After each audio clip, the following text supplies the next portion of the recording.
Magandang hapon mga kaibigan, mga kabilyard. Welcome to Sports Hub reaction and commentary videos. For today's reaction video, panibagong napaka-exciting at dominating na laban ni Efren Bata Reyes. Laban dito kay Tony Ellin. Ginanap ito noong 1994. Ito yung laban nila sa US Open 9-Ball Championship. At ang mananalo dito ay mag-uuwi ng $120,000 na premyo. Nag-lag sila at mukhang nanalo dito si Ellin at siya ang magbe-break dito sa rack number 1. Ang laban nila ay 9-ball. Ang match nila ay race to 9. Makikita natin dito talagang napakalupit nung break nitong si Tony Ellin, no? Si Ellin ay isa sa pinakamagagaling na pool player sa larangan ng billiard. Sa panahon na ito, 24 years old pa lang itong si Ellin at si Efren Bata Reyes naman ay nasa 40 years old na. Kaya makikita natin dito, laban ito ng isang batikang manlalaro na si Efren Reyes. Actually, si Reyes ay nasa number 8 ranking sa panahon na ito. Si Ellin naman ay nasa number 5 ranking sa world ranking ng pool and billiard. Makikita natin dito mukhang dihado pa talaga si Efren Bata Reyes at mukhang mas magaling itong batang kalaban niya na si Tony Ellin. Tingnan natin kung kakayanin ni Efren Reyes na talunin itong batang magaling na ito at napakahusay, no, sa pool and billiard, lalo na sa kanyang ball control and positioning. Panoorin natin mga kabilyard kung makaka-run out siya dito sa rack number 1.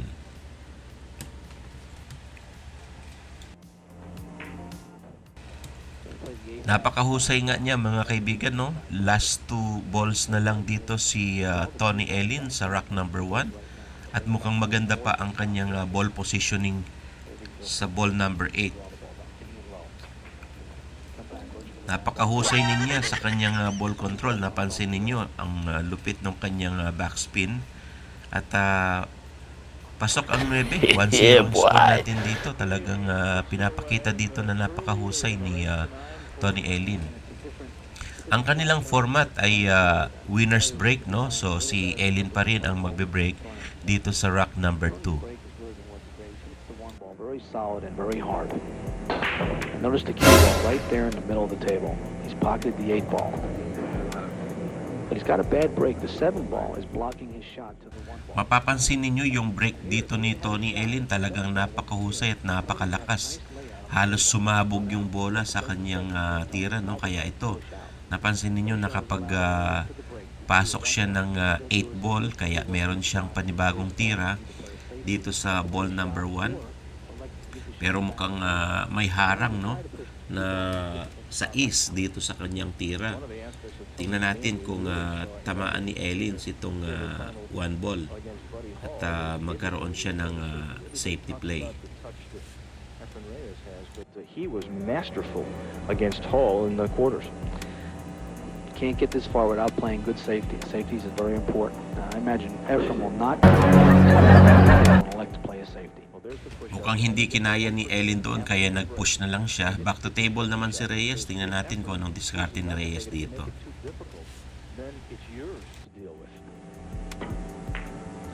Imagine what Efren's ability of controlling the cue ball. Notice his control behind this ball.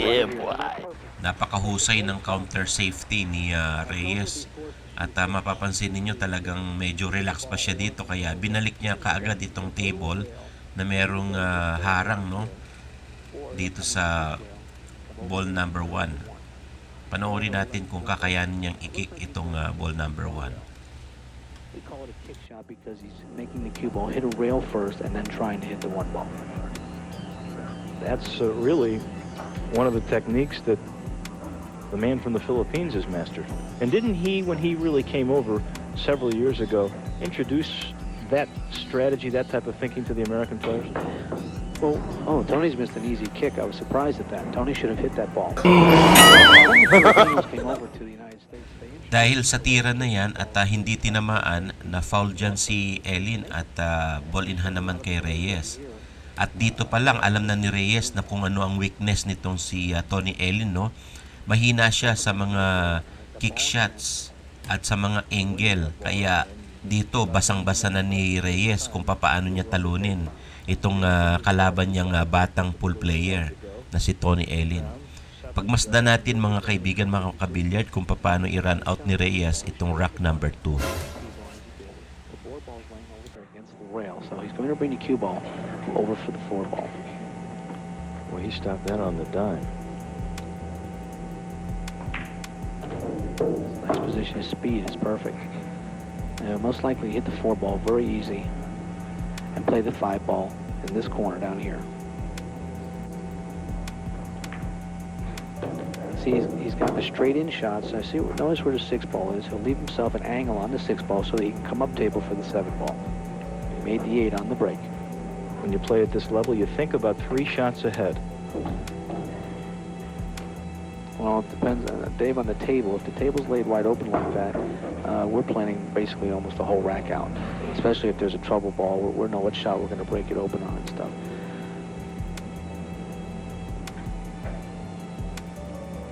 Efren will play the cue ball up toward the middle of the table. 2 rails out, up in the middle of the table. Pasok ang ball number 6 at last 2 ball si Reyes dito sa rack number 2. Napansin ninyo talagang relax si Reyes dito at napakaganda ng kanyang pinapakitang cue ball control, no, at saka ball positioning. Nakita ninyo doon, pasok na naman ang 7 at napakaganda ng ball position niya dito sa 9. At aiming sa 9 si Reyes. Pasok ang 9, tabla ang score natin dito, all 1. At si Reyes ang magbe-break dito sa rack number 2. Mukhang nakuha na ni Efren Reyes ang momentum dito sa kanyang kalaban, no, sa kanyang tira.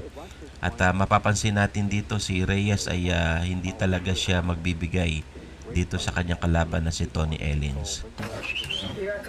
Made 2 balls on the break. It's a nice break. He's got the balls wide open, but he got a kind of a bad break here because the 1 and the 3 are kind of close together. It looks like he's going to play the 1 in this corner and possibly hit the 3 ball in also. The 2 balls by the side, so we'll have no problem with position.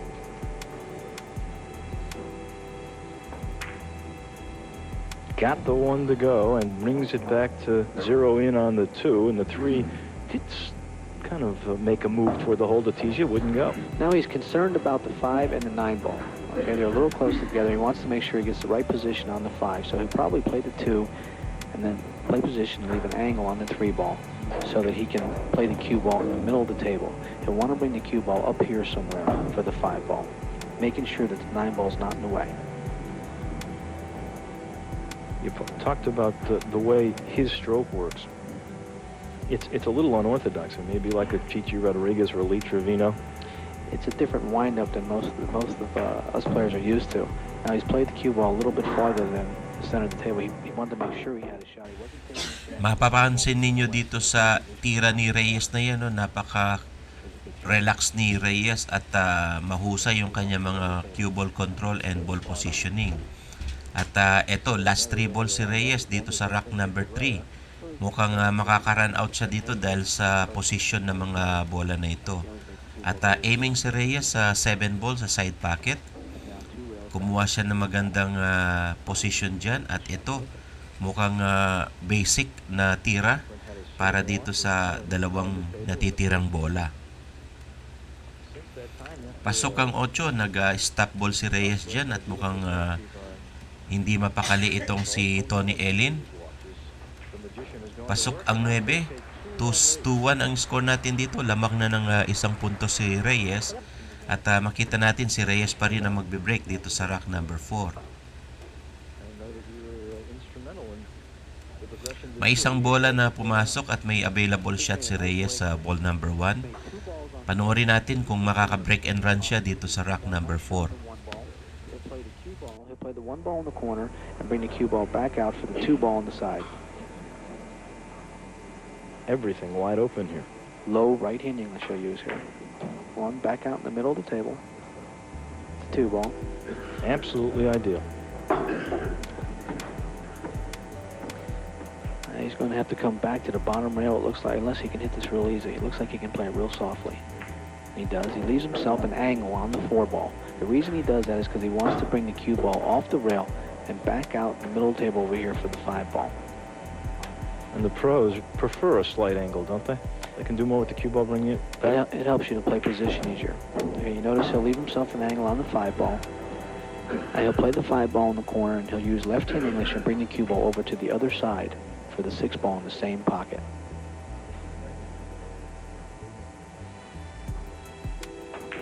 He's hit a little harder. He's coming back over for the other pocket. But I didn't like that he might have got straight in. If he gets straight in, now he's got a foul. Panibagong last 3 ball dito si Reyes sa rack number 4 at mukhang maganda pa rin talaga ang pinapakitang tira dito ni Reyes. Last 2 ball siya at mukhang katulad dito nung rack number 3, no? Aiming sa 7 si Reyes, stat ball pa rin. Stop ball pa rin at aiming sa 9. Pasok ang 9 tulad nung kanina.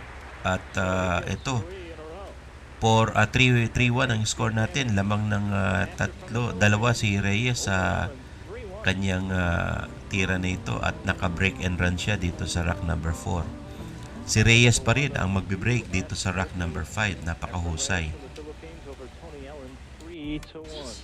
At si Reyes pa rin ang magbe-break dito sa rack number 5. Mukhang nakukuha talaga ni Reyes ang kanyang momentum dito sa kanyang mga tira. Pero dito sa break niya ito, mukhang wala siyang naipasok at dry break. Back to table naman itong si Tony Ellin para sa kanyang positioning, no? At meron siyang available shot sa 1. Pero mahirap ang pocketing. Tingnan natin kung makagawa siya ng paraan dito. Hit that perfect. Any other trouble spots? We see the 2 is an easy shot for him. Well, he's got the 3-ball down here, the 2-ball right here. What he'll want to do is he'll play the 2-ball in the corner and draw the cue ball up a little bit for the 3-ball. Now he's got to give himself an angle for the 4-ball because he doesn't have the 5-ball's in the way of playing the 4-ball in this corner. So what he's going to do is leave an angle on the 3 to come up for the 4-ball. He should draw this back a little bit. Look out. That's a great shot. Yep. He played position for the 3-ball on the side. He elected to give himself a bigger angle so that he could get on the 4-ball. Race to 9. You don't want to fall too far behind. Already down 2. Ellin knows this is an important game. That's a great shot right there. He used low right hand English, drawing the cue ball to the rail and back out to the 4-ball. And the crowd here very appreciative of that. This is one of the more knowledgeable crowds that you get on the tour. They've been coming here for 19 years, Dave. They know the game. They also know the players. They know what players are favorites and what players been playing in this tournament for the last 19 years. They even know tendencies. The chatter in the crowd last night was interesting to say the least. Tony's got a nice layout. He's got an angle on the 5 to come back out for the 6-ball. It's perfect. Notice he keeps giving himself an angle. 9-ball is a game of angles. You want to play mostly for angles so you can move the cue ball around the table. Ellin, only 29 from Hollywood, South Carolina, single. Ladies. He's won 30 satellite titles, so he's been around a while. Pasok ang 7 doon. Last 2 ball si Tony Ellin at maganda ang pinapakita niyang tira dito. Aiming siya dito sa ball number 6 at siguradong pasok yun dahil tutok na sa side pocket. Aiming sa 9 si Ellin. Mukhang makaka-score siya dito sa rack number 5. Pasok ang 9 at ito 3-2 ang score natin. Si Ellin pa rin ang magbe-break sa rack number 6. Mukhang nakakabawi na ng momentum dito si Ellin, no? Mapapansin ninyo si Ellin talagang ayaw niyang magpatalo dito sa kanyang kalaban na si Efren Bata Reyes. At tingnan natin kung makakahataw siya dito sa rack number 6. They might not all be tight, so we like to protect ourselves and make sure the rack is tight to stop the corner ball from going in. If you notice, a lot of times the 2 corner balls go in the pocket a lot. Wow, he hit them hard. He hit him hard. The cue ball's in the middle, but nothing went in, similar to what happened with Efren Reyes the last time. Now, chart it out for us. That was a great break. I think Mukhang minalas sa break dyan si Tony Ellin, no? Walang pumasok na bola. It's a dry break. At open ang table kay Reyes. Maging dito sa uno, meron siyang tira. Tingnan natin kung may snuts ni Reyes itong rack number 6 na ito sa kalaban niyang si Tony Ellin. At nakita natin yung ball position na yan sa dos. Mukhang makakakuha nga siya ng magagandang tira dito dahil sa position ng mga bola. Panoorin natin mga kabilyar. Exactly as you drew it up. perfect. Don't give this guy an opening, because I'll tell you what, he'll take advantage. He has a really nice layout here. The cue ball, he'll bring the cue ball back up in the middle of the table. Reyes doesn't look like he's too happy with the layout. He wanted a little bit more of an angle, but he'll be okay. He'll draw the cue ball in the middle table. He must have got straight in on the 4 ball. Mukhang masama yung ball positioning doon ni Reyes, no? At hindi umayon dito sa kanyang tira. Medyo mahina ang tira niya dyan, kaya ito, nakaharang ang 7 dito sa ball number 5. Sablay si Reyes dyan, mukhang masyadong manipis yung tira niya, kaya na-open ang table dito kay Tony Ellin. Disappointed dyan si Reyes at pag-asa naman at chance dito kay Tony Ellin na ma-snatch niya itong rack number 6. He was glad to be at the table. Yeah. Efren is a bit upset with himself in the corner. He had to hit the shot very thin, and he just overcuts the ball just about an inch, and it just catches the point and stays out. Tough break. Speed is very important here. You got to watch out for the 8 ball. That 8 ball's going to be in the way. Medyo masama din ang ball position dito ni Tony Ellin, no? Mahina yung kanyang tira, kaya humarang itong ball number 8 dito sa 7. Tingnan natin kung anong diskarte dito ni Ellin. Mukhang magpe-play safe dito si Ellin at itatago niya dito sa likuran ng ball number 9. He's not happy about what he did. That was a mistake he shouldn't have done if he can't make it. He banked it, and he's playing safe at the same time if he hit it hard enough. I don't know if he's hit it hard enough. Watch out for the white ball.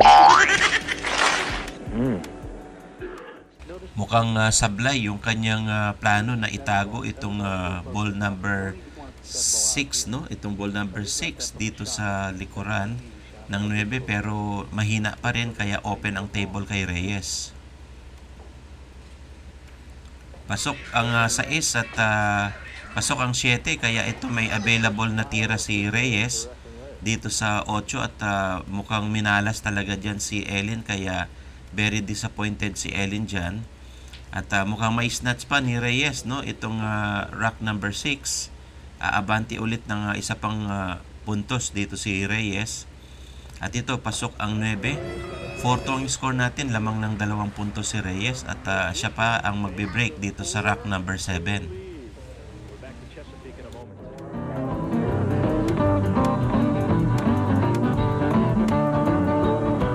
On Tony Ellin. Ellin led 1-0, and Reyes then grabbed the lead and doesn't want to let it go.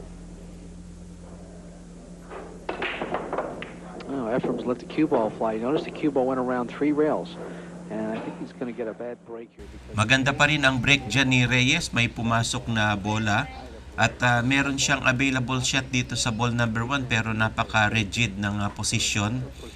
Tingnan natin kung anong diskarte dito ni Reyes, no? Mukhang magkikick shot siya at papatamaan niya dito itong ball number 1 at makakuha siya ng magandang play safe. Tingnan natin yung diskarte dito ni Reyes. I don't think he'll hit this right unless he spins the cue ball and tries to bring it back up table. But I think he's going to hit. Oh, he hit it hard and he wants to bring the cue ball back up table. I think he liked it the wrong way of playing it, but he's gotten away with it. He brought the, notice the cue ball. Yeah, boy. It appears, though, it's blocked by several balls to get to the number 1. Yes, I think he made a good choice there. Mukhang maganda yung play safe dyan ni Reyes, no? Sinuwerte si Reyes at ito magka-kick shot dito si Ellin. At napansin na nga ni Reyes na talagang isa sa mga problema ni Ellin yung talagang kick shot na ito at saka yung mga angulo ng corners, no? Kaya nahirapan si Ellin dito patamaan itong bola or object ball lalo na kapag naka-play safe si Reyes. Nakita na ni Reyes itong problema ni Ellin na ito kaya capitalizing si Reyes dito at mukhang alam na niya kung paano tatalunin itong si Ellin. Ball in hand si Reyes at aiming siya dito sa ball number 1. Tingnan natin kung makarun out si Reyes dito sa rack number 7. Got it. And he's perfect. Notice he's straight in on the 2 ball. He's straight in because he only wants to bring the cue ball back in the middle of the table for the 3 ball. In a race to 9, one figures games 7, 8, and 9 become very important. In a race to 9, Dave, every game is important Yeah. for us because the set can be run out at any time. You never know when you're going to get back to the table and have a shot. Efren bring the cue ball back in the middle table. He'll want an angle on the 4 ball because he has to get position on the 6 ball. He doesn't want to be straight in. Has a slight angle here. I think he's going to be forced to go to the rail and back over to the other side of the table for the 6 ball. Perfect. He'll bounce off the rail, so he's not on the rail. Got a nice layout here. I'm going to make a prediction that he gets out of here, Dave. You're not being too bold, are you? Everything wide open and At ito last 3 ball si Reyes dito sa rack number 7. Mukhang makaka-run out nga si Reyes dito at mukhang maganda ang ball positioning. Aiming si Reyes ngayon dito sa kanyang 8 at mukhang mag-ball stop siya dito pagkatapos niyan. At ito nga, aiming na siya dito sa 9. Mukhang abante pa ng 1 punto si Reyes dito sa rack number 7. Pasok ang 9, panibagong puntos yan. 5-2 ang score natin, lamang ng 3 rack si Reyes. Siya pa rin ang magbe-break dito sa rack number 8. Abante tayo ng 1 rack dito at nanalo si Ellin doon sa rack number 8. Dito sa rack number 9 siya ang magbe-break kaya talagang hinataw niya itong break na ito para makapagpasok siya ng bola dito sa side pocket. Pumasok ang 1 at meron siyang available shot dito sa ball number 2. Mukhang talagang determined na bumawi dito si Ellin. Lamang pa rin ng 2 rack si Reyes. Ang score natin ay 5-3.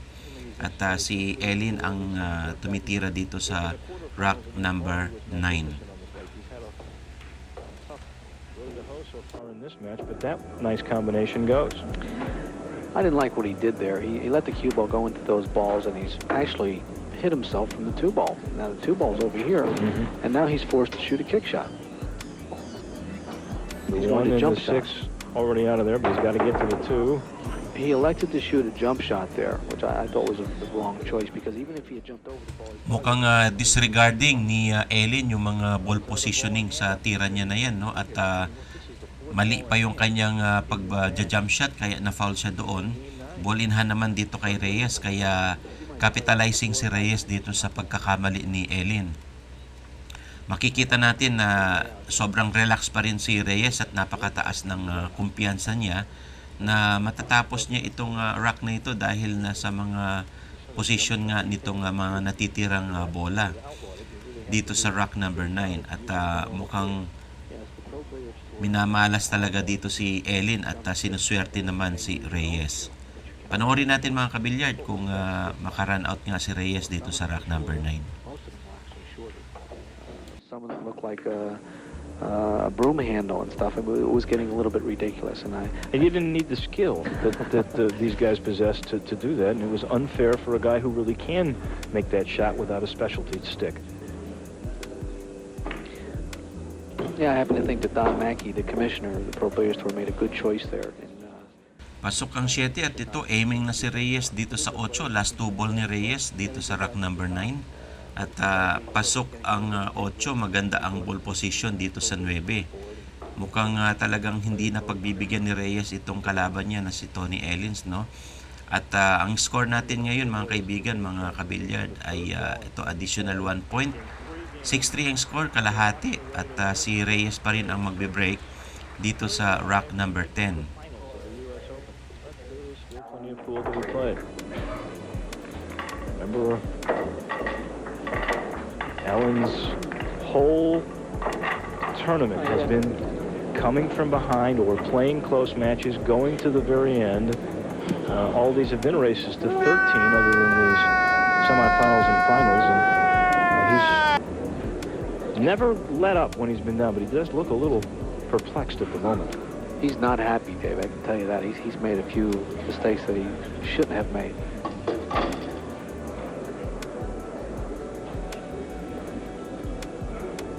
Jeff's follow through. That follow, he goes through about 10 inches. He's made two balls on the break, and he's got a nice shot. He's got a nice shot at the one ball. The one ball right here, and the two ball. Maganda ang break dyan ni Reyes, no? May pumasok na dalawang bola, kaya meron siyang available na tira pa rin dito sa ball number 1. At mukhang sinuswerte siya sa mga break, no? At may pumapasok. Aiming sa uno si Reyes, pumasok ang uno at medyo alanganin ang ball positioning niya. Pero ganun pa man, manageable na ito, kaya ito medyo natawa si Reyes doon sa pagkaka-break na yun, no? Tingnan natin kung mai-position ni Reyes itong tira niya sa ball number 5. 1, 2, 3, and 4 are gone. He tries to set himself up now for the 5. Yes, it looks like a nice layout here, right? He's got the 5 ball straight in, and the 2 ball. He'll play. I mean, the 6 ball. He'll play an angle on the 6 ball so that he can come back up in the middle of the table. He's got the 5 ball here and the 6 ball. He'll leave an angle for the 6 ball so he can bring the cue ball off the rail and back out up here for the 7 ball.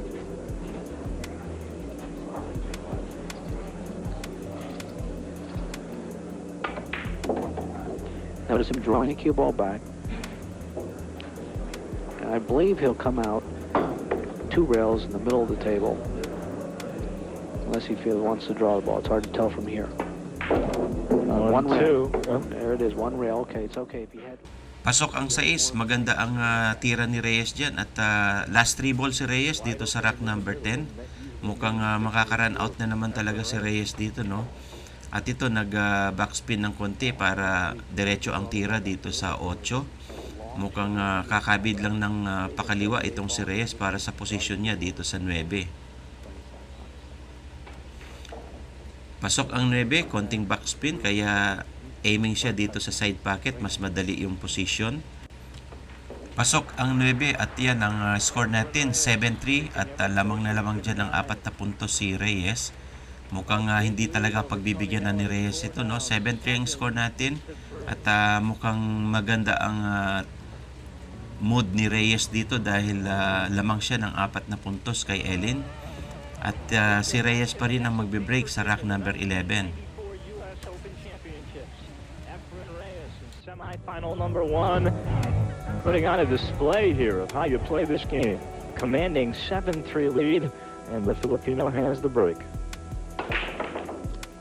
Notice the cue ball. He let the cue ball get away from that time. He didn't hit the 1 ball square, but he's made a. Looks like he has not made a ball on the break. Looked like it was going to go, but it hung on the pocket and then bounced away. Mukhang sumablay dyan si Reyes, no? Walang pumasok na bola, kaya ball ang position kay Ellin. Meron siyang available shot pero medyo may nakaharang dyan sa 1 ball. Tingnan natin kung magawa ng paraan niya ni Ellin. Pasensya na kayo mga kaibigan, mga kabilyard, no? Medyo talaga matanda na itong video na ito at kulim-kilim dito sa kanyang picture, no? Pero tinatry natin ito na maipublish para makita naman ninyo kung ano itong laban ni Reyes dito kay Ellin, isa sa pinakamagagaling na pool player dito sa US. At nakita ninyo na ipasok niya yung 1, meron siyang available shot dito sa 2.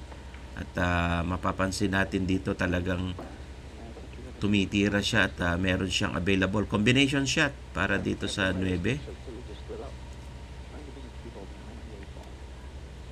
Medyo malayo yung tira na yon, pero nakakuha siya ng magandang safety. Back to table si Reyes at tingnan natin kung anong gagawin niya dito sa ball number 3.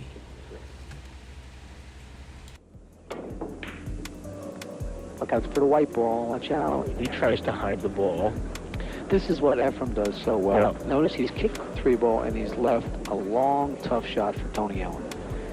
He didn't scratch on it. He hit the cue ball at the right speed. The cue ball's against the rail, and Tony's got a long shot on the 3-ball. Now, if he can make it, if he can make the 3-ball, he's got a nice shot for the 4-ball because the 4-ball's in the middle table. Best way to put this is he is going to make Ellin beat him.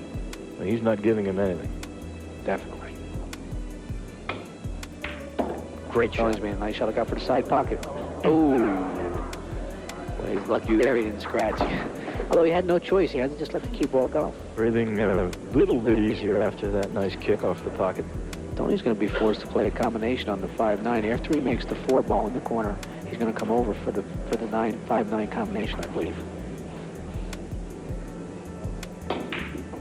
Yeah, he tried to come over. See, I believe he missed that ball. Watch out.